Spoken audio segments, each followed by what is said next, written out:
Hello, AP government students. Wanted to give you 3 different theories of presidential power. Realized I haven't really talked about that much since October, so let's get to that really fast. 3 theories.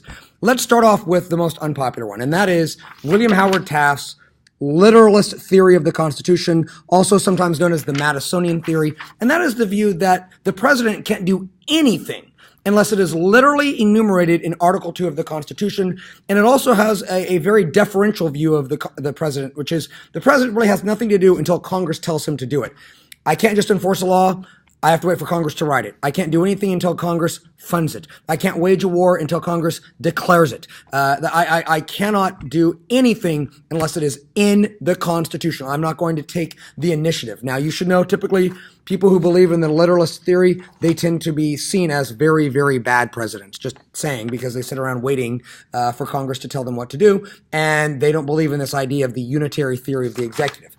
Juxtaposition to that would be the great Teddy Roosevelt, who believed in something called the Stewardship Theory of presidential power.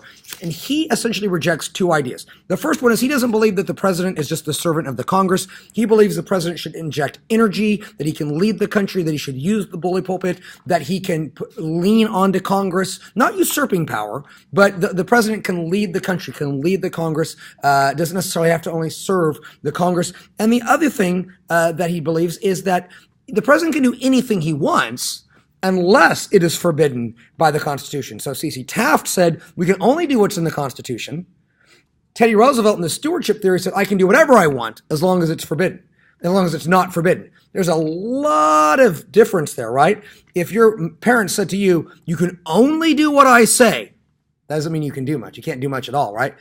What if your parents say to you, you can do anything you want unless it's on this list of things that are forbidden? Then there's a lot of stuff that you can do, which is what leads to an energetic presidency and why almost every high-ranked president believed in the stewardship theory. And then finally, we have Abraham Lincoln's prerogative theory, which really only comes about during a time of crisis. But it's the idea that that the Constitution is important, but the president has the prerogative to violate the Constitution at times to preserve the nation. As he says right here, he says, was it possible to lose the nation and yet preserve the Constitution?